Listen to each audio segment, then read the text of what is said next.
Ուղիղ 10 տարի առաջ այս օրերին պատերազմ էր, որը տևեց ընդամենը 4 օր եւ բոլորիս հիշողության մեջ մնաց որպես քառօրյա պատերազմ։ Այն ավարտվեց ապրիլի 5-ին ժամը 12-ին, երբ թշնամին նախօրեին պարտադրված էր հրադադար խնդրել։ Ապրիլի 4-ին Հայաստանյան Հանրապետության նախագահի նստավայր հրավիրված ԵԱԿ անդամ երկրների դեսպանների ներկայությամբ ես արդեն հայտարարել էի, որ եթե ռազմական գործողությունները շարունակվեն եւ ստանան լայնածավալ բնույթ, Հայաստանի Հանրապետությունը ճանաչելու է Լեռնային Ղարաբաղի անկախությունը։ Հարգելի հանրապետականներ, ողջունելով բոլորիդ, մեր կուսակցության հերթական 18-րդ համագումարում առաջարկում եմ, մինչ մենք կանցնենք այսօրվա մեր աշխատանքին, հիշենք եւ հարգանքի տուրք մատուցենք քառօրյա պատերազմում հայրենիքի պաշտպանության համար իրենց կյանքը զոհաբերած մեր նահատակ հերոսների լուսավոր հիշատակին։ Նրանք այն երևակայելի խիզախության եւ անձնազոհության բազում օրինակներ են ցույց տվել։ Երախտագիտություն հայտնենք այն բոլոր զինվորականներին, բարձրագույն հրամանատարական կազմից մինչև շարքային զինվոր, ովքեր այդ պատերազմում ագրեսոր թշնամու պլանները ձախողեցին եւ մի քանի օրում պարտադրեցին հրադադար։ Մեկ րոպե լրությամբ հարգենք ինչպես քառօրյա պատերազմում, այնպես էլ բոլոր ժամանակներում մեր հայրենիքի պաշտպանության համար իրենց կյանքը զոհած քաջորդիների անմահ հիշատակը։ Փառք եւ պատիվ նրանց։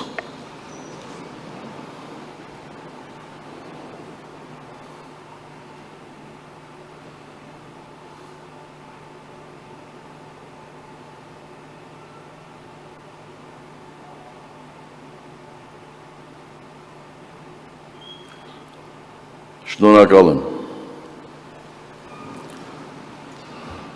2016 թվականի ապրիլյան պատերազմի արդյունքները մեր բանակի ուժի, դիվանագիտական արդյունավետ աշխատանքի, համազգային կամքի եւ միասնականության վկայությունն են։ Եվ այսօր, երբ լրանում է քառօրյա պատերազմի տասնամյակը, մենք պարտավոր ենք հիմնավորապես գնահատել այդ օրերի իրադարձությունները, դրանց ազդեցությունը բանակցային գործընթացի վրա եւ մեր երկրի ներքաղաքական կյանքում։ Ակնհայտ է, որ լայնամասշտաբ ռազմական գործողություններ սկսած հակառակորդի նպատակները ձախողվեցին, որովհետեւ նա չկարողացավ ոչ միայն կոտրել մեր պաշտպանական առաջնագիծը, այլև մեր միասնականությունը, հավատը եւ արժանապատվությունը։ Այդ օրերին համախմբված աշխարհասփյուռ հայ ժողովուրդը ցույց տվեց, որ իր ընտրությունն արժանապատիվ խաղաղությունն է, իսկ ինքնապաշտպանությունը իր բնորանում անվտանգ ապրելու երաշխիքը եւ անօտարելի իրավունքը։ Այդ օրերին թե հայկական բանակը, թե հայկական դիվանագիտությունը միասին ծառայում էին երկու հայկական պետությունների եւ հայ ժողովրդի շահերին։ Բայց դրսից ֆինանսավորվող տարբեր կազմակերպություններ կարճ ժամանակ անց սկսեցին նպատակաուղղված հերյուրանքներ տարածել, իբր հայկական կողմը ունեցել է մեծաթիվ զոհեր, զինվորները ունեցել են զինամթերքի եւ սննդի պակաս, զինտեխնիկան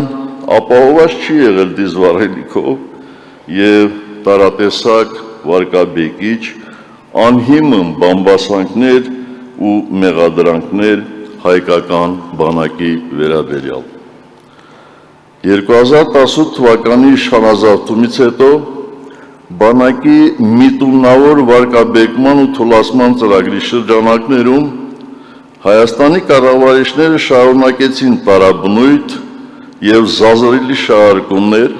բամբասանքներ ու հերյուրանքներ տարածել ապրիլյան քարոզիա պատերազմի մասին, հետո ազգային ժողովում ստեղծեցին քննիչ հանձնաժողով և ստիպված եղան համակերպվել այն իրողության հետ, որ այդ ամենը սուտ էր, կեղծիք, թույն ու զազրախոսություն։ Իրական էին մեր տղաների սխրանքները, մեր հաղթանակը և մեր միասնությունը։ Այդ օրերին ժողովուրդը մեկ ամբողջություն էր, պետությունն իր բանակով, հայրենիքի պողպատե վահան։ Պայքարի օրեր էին, արժանապատվության օրեր, միասնության, հերոսությունների ու ճակատագրական օրեր։ Դրա մասին ես հանգամանորեն խոսել եմ և քննիչ հանձնաժողովում, և իմ առաջին մամուլի ասուլիսի ժամանակ։ Իդեպ, այսօր ցանկանում եմ կրկին անդրադառնալ պարբերական քարոզչական դաշտ նետվող այն թեզին, թե ինչու նախկինում Արցախի անկախությունը չճանաչեցիք։ Անշուշտ հիշում եք, 2008 թվականին օգտվելով ներհայաստանյան քաղաքական խժդժություններից Ադրբեջանը ձեռնարկեց դիվանագիտական հարձակում և ՄԱԿ-ի գլխավոր ասամբլեայում հասկացրեց մադրիդյան սկզբունքներին հակասող բանաձև։ Այդ բանաձևին դեմ քվեարկեցին ԵԱՀԿ Մինսկի խմբի համանախագահ բոլոր երկրները, այն չստացավ նաև Եվրոպական միության անդամ երկրների աջակցությունը։ Եվ այդ ժամանակ մենք Մինսկի խմբի համանախագահ երկրներին փոխանցեցինք, որ Հայաստանը երկու դեպքում կճանաչի Արցախի հանրապետության անկախությունը։ Առաջին, եթե լինի երկարատև լայնածավալ պատերազմ, և երկրորդ, եթե Մինսկի խմբի համանախագահները չսաստեն ադրբեջանական դիվանագիտական ոտնձգությունները Արցախի հարցի լուծումը տեղափոխելու այլ, այդ թվում ՄԱԿ-ի գլխավոր ասամբլեայի հարթակ։ Երբ Հայաստանի կառավարիչներն են շահարկում այս հարցը, ապա արձագանքս շատ պարզ է։ Արցախի ճանաչումը այս երկու առիթներից դուրս ինքնին կբերեր միջազգային հանրությունից Հայաստանի մեկուսացմանը և լայնածավալ պատերազմի։ Նախկինների օրոք լայնածավալ պատերազմ չի եղել։ Չի եղել մեր մարտունակ բանակի և մեր դիվանագիտական արդյունավետ աշխատանքի շնորհիվ, հետևաբար բանակցային գործընթացը հարվածի տակ չի դրվել։ Սրանց օրոք 2020-ի պատերազմը ցավոք արդեն լայնածավալ մասշտաբեր ընդունել, աղետալի հետևանքներ ուներ և չկանգնեցվեց մի վախկոտ պոպուլիստի պատճառով ու ձգվեց 44 օր, ինչ եթե իրեն դավաճան չասեն։ Հարց եմ տալիս, եթե այս բոլոր գործոնները կային, լայնածավալ և երկարատև պատերազմ, որ մի հակառակ միջնորդական ջանքերի կանգ չէր առնում, ապա ինչու չճանաչեցիք Արցախը, և ինչ կարող էր լինել այդքանից հետո։ Իսկ երբ նման պնդումներ հնչում են դրսից, թե անգամ դուք չճանաչեցիք, մեզնից ինչ եք ուզում։ Ես հասկանում եմ, թե ինչու, ինչ քաղաքական նպատակահարմարությունից կամ պահի շահերից ելնելով են դա անում, բայց փառք Աստծո, բանակցային գործընթացի մասնակիցները դեռ կան, և միթե նրանք չգիտեն, որ հենց ԵԱՀԿ Մինսկի խմբի համանախագահների հետ էինք պայմանավորվել, չշտապել, չհրահրել պատերազմ և չձախողել Մինսկի խմբի աշխատանքները։ Մեկ բան ակնհայտ է, որ եթե 2016 թվականի հաղթանակից հետո մեր ժողովրդի մեջ վերստին ամրապնդվել են ազգային բարձր արժանապատվության, միասնականության, հայոց բանակի նկատմամբ հավատի զգացումները, ինչպես նաև բանակցային սեղանի շուրջ հայկական կողմի դիրքերը,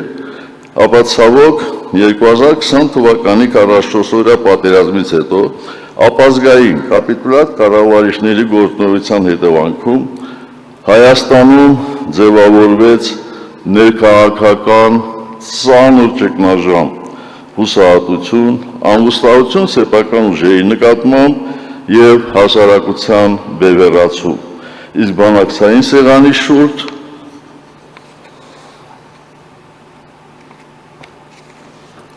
փոխզիջումները փոխարինվեցին միակողմանի զիջումներով։ Աշխարհում չգրված օրենք կա, կապիտուլյացիայի ենթարկված երկրի ղեկավարը պետք է հեռանա։ Հակառակ դեպքում երկիրը կրում է անդառնալի եւ անհամաչափ կորուստներ։ Ավաղ Հայաստանի կառավարիչը պետությունը պաշտպանելու փոխարեն նախընտրեց պահել իր աթոռը եւ մենք ցավոք կորցրեցինք մեր հայրենիքի մի մասը, իսկ մյուս մասին Հայաստանի Հանրապետությանը շարունակում է վտանգ սպառնալ։ Հարգելի կուսակից ընկերներ, այսօր մեր համագումարում արտացվելի կարևոր հարցերից մեկը հանրապետական կուսակցության դիրքորոշումն է առաջիկա խորհրդարանական ընտրություններին չմասնակցելու վերաբերյալ։ Ինչպես գիտեք, 3 օր առաջ կուսակցության գործադիր մարմինը որոշում կայացրեց զերծ մնալ համապետական այս ընտրություններին մասնակցությունից։ Ես գիտեմ, որ այդ որոշումը մի մասի սրտովը չի։ Ես գիտեմ, որ մենք ճիշտ աշխատանքի դեպքում կհաղթահարեինք կուսակցության համար անհրաժեշտ 4%-ի շեմը։ Բայց ես գիտեմ նաև մեկ այլ ճշմարտություն, որը վերահաստատում եմ այս ամբիոնից։ Մեզ իշխանափոխություն է պետք։ Մեզ չի հետաքրքրում մի քանի մանդատ ունենալու հեռանկարը։ Մնացած տարիները ելրումն վկայում են այս որոշման ճշմարտացիությունը եւ վստահեցնում են ձեզ եւ մեր ժողովրդին, որ անգամ չմասնակցելով, ավելի ճիշտ ուղղակիորեն չմասնակցելով այս ընտրություններին, հանրապետականը քաղաքական զարգացումների կիզակետում շարունակելու է մնալ պայքարի առաջամարտիկներից մեկը։ Ինչպես կասեր մեր լուսահոգի ընկեր Գալուստ Սահակյանը, չմասնակցելը չպայքարել չէ։ Բայց միշտ մեր կողմից ընդդիմադիր մյուս ուժերին առաջարկող մի քանի նախաձեռնությունների մասին խոսելը, ուզում եմ հայտարարել, որ մենք չենք մասնակցում այս ընտրություններին, որպեսզի a. Էլ ավելի չպարակտենք ընդդիմադիր դաշտը, b. Հնարավորություն տանք սեփական խոստումների կյանքի կոչելու բոլոր այն ուժերին, որոնց թվում է, թե իբր իրենց նշած իրենց կողմից մեզ իրենց կարծիքով պիտակավորող նախկինները խանգարում են իշխանափոխություն անել։ G. Քաղաքական դաշտում սեփական եսը, ներկուսակցական շահերը, սեփական քաղաքական հաշվարկները հանուր ընդհանուր հաջողության ստորադասելու օրինակ ծառայենք։ D. Եվ վերջապես այդ որոշումը մեծապես պայմանավորված է նաև այն հանգամանքով, որ մանրակրկիտ տարված սոցիոլոգիական հետազոտությունները ցույց են տալիս, որ հանրապետականները եւ մեր համակիրները գրեթե առանց բացառությունների պատրաստվում են մասնակցել ընտրություններին եւ քվեարկել միայն ու միայն ընդդիմադիր քաղաքական ուժերի օգտին։ Այսինքն, մեր ընտրողների ձայները չեն կորչելու, այլ միանալու են ընդդիմադիր ուժերին ընտրողների ձայներին, նպաստելով այս իշխանությունների վերարտադրման կասեցմանը։ Կյանքով եւ պայքարով կոփված մեր էգոն, հարգելի կուսակիցներ, երբեք չի վերածվել եւ չի վերածվելու էգոիզմի, դա անթույլատրելի է։ Այս որոշումը մեզ հեշտ չի տրվել, բայց կասկած չունեմ, որ դրա համար մենք երբեք չենք ամաչելու։ Ճիշտ հակառակը, դառնալու ենք Հայաստանի ժամանակակից քաղաքական պատմության մեջ կուսակցությանս հետ, բայց ազգիս համար գաղափարախոսությամբ գործելու լավագույն օրինակ։ Եվ ինչպես արդեն ասացի, չմասնակցելը պայքարից հրաժարվել չէ։ Նպատակ ունենալով նպաստել այս աղետաբեր ռեժիմին հաղթելու ընդդիմադիր ուժերի միասնական ջանքերին, Հանրապետական կուսակցությունը իրական ընդդիմությանը ներկայացնում է հետևյալ առաջարկությունները, որպես մոտակա ժամանակահատվածում համատեղ պայքարի գործնական քայլեր։ Առաջին, ինչպես գիտեք, մայիսի 4-ին եւ 5-ին Երևանում կայանալու է երկու խոշոր միջոցառում, նախ Եվրոպական քաղաքական համայնքի գագաթնաժողովը, իսկ հետո Եվրամիություն Հայաստան առաջին գագաթնաժողովը։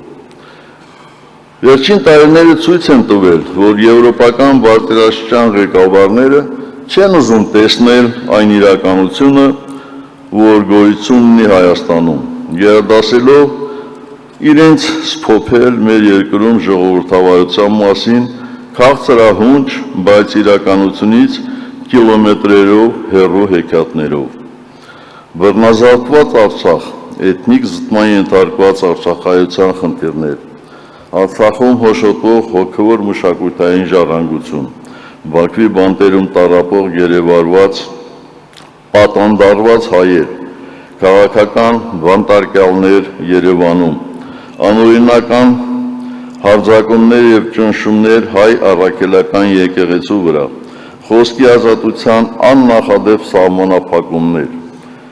իշխանազավթ քաղաքական ուժի կողմից հրահանգավորվող ոստիկանական եւ դատական համակարգեր իրենց հակաօրինական գործողություններով, ահա այն ամենը, ինչ եվրոպացիները գերադասում են չնկատել։ Եվ մենք, որպես փորձառու եւ պատասխանատու կուսակցություն, առաջարկում ենք մյուս ընդդիմադիր ուժերին, որոնք ըստ ամենայնի զբաղված կլինեն բացառապես իրենց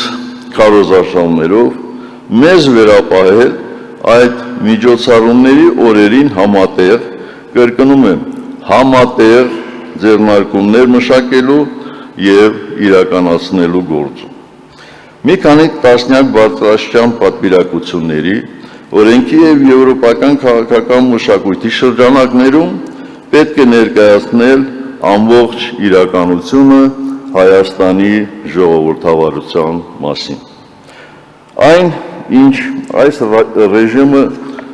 պլանավորել է որպես նախընտրական խնջույք, պետք է եւ կարող է դառնալ ընտրություններից առաջ մեր երկրի դառը իրականությունը ներկայացնելու առիթ ճշմարտության պահ։ Եվ հանրապետականը կարող է այս ամենը համակարգել մյուս ընդդիմադիր ուժերի հետ համագործակցությամբ, եթե իհարկե նրանց կհետաքրի նման առաջարկը եւ եթե նրանք ժամանակ կգտնեն միանալ եւ միասին զբաղվել նաեւ համազգային այս խնդիրներով։ Երկրորդ, շատ է խոսվում այն մասին, որ առաջիկա ընտրություններին ռեժիմին հաղթելու համար հարկավոր է մոտիվացնել մեր քաղաքացիներին, ապահովել մասնակցության բարձր ցուցանիշ։ Մենք հայտարարում ենք, որ հանրապետական կուսակցության գործունեությունը այս համագումարից սկսած մինչև հունիսի 7-ը ուղղված է լինելու համապետական այդ ընտրություններին մեր հայրենակիցների մասնակցության խթանմանը, որ գնան կարգախոսի ներքո, տարաբնույթ ակցիաներով, քարոզչությամբ, տեղեկատվական արշավներով, բնակիչների հետ հանդիպումներով։ Մենք կօգտագործենք ամեն հնարավորություն համոզելու մեր քաղաքացիներին գնալ ընտրատեղամասեր եւ ընտրել այնպիսի ուժերի, որոնք վերջ կտան Հայաստանի այսօրվա նվաստացմանը, վերջ կտան այս դավադիր աղետաբեր ռեժիմին։ Երրորդ, գաղտնիք չէ, որ այս փուլում իրական ընդդիմադիր ուժերը հայտարարում են, որ բացառում են որևէ համագործակցություն իշխող ռեժիմի հետ։ Բազմիցս մենք համոզվել ենք եւ ավաղ, այստեղ մենք եւս ունենք մեր դառը փորձը վերջին խորհրդարանական ընտրություններից հետո, երբ քաղաքական ուժերը կարող են նման հայտարարություններ անել, սակայն միշտ հայտնում են անհատներ, որոնք դրժում են այդ որոշումը եւ թուլացնում ընդդիմադիր դաշտը, հակվելով իշխող ռեժիմի ճամփարին։ Ուստի մենք առաջարկում ենք, որ հիմնական ընդդիմադիր ուժերին նմանօրինակ հայտարարություններից բացի, այդ ուժերի նախընտրական ցուցակի առաջին 3 տասնյակում գտնվողները կապիտուլյանտ ռեժիմի հետ չհամագործակցելու, ընդդիմադիր դաշտը չլքելու բարոյական պարտավորություն վերցնեն, ստորագրելով համապատասխան հուշագիր եւ փաստացի համադրելով քաղաքական եւ անձնական դիրքորոշումները։ Եվ վերջապես չորրորդ, հայտնի է, որ մեր կուսակցության աշխատանքների մեջ կարևոր է եղել ոչ միայն այս ռեժիմի դեմ պայքարը, այլև իշխանափոխությունից հետո մեր երկիրը ստեղծված իրավիճակից հանելու ծրագիրը։ Գիտեք, որ շաբաթներ շարունակ այդ ծրագրի վրա աշխատել են մեր կուսակցական ընկերներն ու մասնագետները, եւ մենք կազմել ենք տարբեր ոլորտներում հնարավոր եւ առաջնահերթ քայլերի, մոտեցումների, առաջարկների շտեմարան։ Քանի որ հանրապետականը չի մասնակցելու առաջիկա ընտրություններին, ուստի այդ շտեմարանը ծրագրային բազմաթիվ դրույթներով մենք պատրաստ ենք տրամադրել ցանկացած ընդդիմադիր ուժի, ում դա կհետաքրքրի։ Եթե հիշում եք, ընդամենը ամիսներ առաջ մեր կուսակցության 35-ամյակի ընդլայնված խորհրդի նիստում ընդունված բանաձևում հրամայական համարելով կապիտուլյանտ իշխանություններից օր առաջ ազատվելը սահմանել էինք 3 առաջնահերթություն իշխանափոխությունից հետո։ Առաջին, երկրի ներսում համերաշխության մթնոլորտի ստեղծում, որպես ազգային անվտանգության տեսանկյունից կարևորագույն խնդիր, իհարկե անպատիժ չթողնելով ավանտյուրիստներին եւ ներկայիս կապիտուլյանտների ռեժիմի աններելի հանցագործությունները։ Երկրորդ, Հայաստանի Հանրապետության զինված ուժերի մարտունակության վերականգնում 21-րդ դարի մարտահրավերներին համապատասխան։ Երրորդ, մասնագիտական բարձր որակի դիվանագիտական կորպուսի ձևավորում եւ Հայաստանի Հանրապետության դաշնակիցների ու գործընկերների հետ հարաբերությունների վերականգնում, տարբերակելով գործընկերներին դաշնակիցներից, վերաարժևորելով ու նոր իմաստ հաղորդելով Հայաստանի Հանրապետության արտաքին հարաբերությունների քաղաքական, տնտեսական եւ անվտանգային բաղադրիչներին։ Քանի դեռ չենք հասել այս առաջնահերթությունների իրագործմանը, դրանք մնում են մեր կուսակցության կարճաժամկետ եւ երկարաժամկետ գերակայությունները։ Մեր տեսլականը պարզապես խոստումների կամ երազանքների ցուցակ չէ, այն բարոյական պարտավորություն է եւ ոչ երբեք կեղծ քաղաքացիական պայմանագիր։ Մենք չենք համակերպվի մեր ինքնիշխան տարածքով որևէ միջանցքի գոյության հետ, որքան էլ նենգորեն մեզ մոլորեցնեն, թե դա միջանց չէ, այն ոչ մի ձևով չի ենթադրում Հայաստանի ապաշրջափակում։ Ինչ անունով էլ կոչեն, դա մեր ոչ բարեկամ հարևանների 100-ամյակների երազանքն է, որը նրանք չեն էլ թաքցնում։ Տրիպի մասին մենք մեր անհանգստությունը հայտնել ենք եւ վերջնական եզրակացության կգանք դրա էությունը, բաղադրիչները, իրականացման միջոցներն ու մեխանիզմները լիովին բացահայտելուց հետո։ Մենք համարում ենք, որ հայ-ադրբեջանական բանակցությունները պետք է ընթանան ոչ թե թուլության, այլ ազգային միասնության ներուժի դիրքերից։ պետք է վերականգնվի հավասարակշռված արտաքին քաղաքականությունը, ոչ թե այլոց բավարարելու, այլ հայ ժողովրդի շահերը սպասարկելու նպատակադրումով։ Հայաստանը չպետք է լինի ոչ հաճախորդ պետություն, ոչ մակաբույծ պետություն, ոչ էլ էթնոգրաֆիկ թանգարան։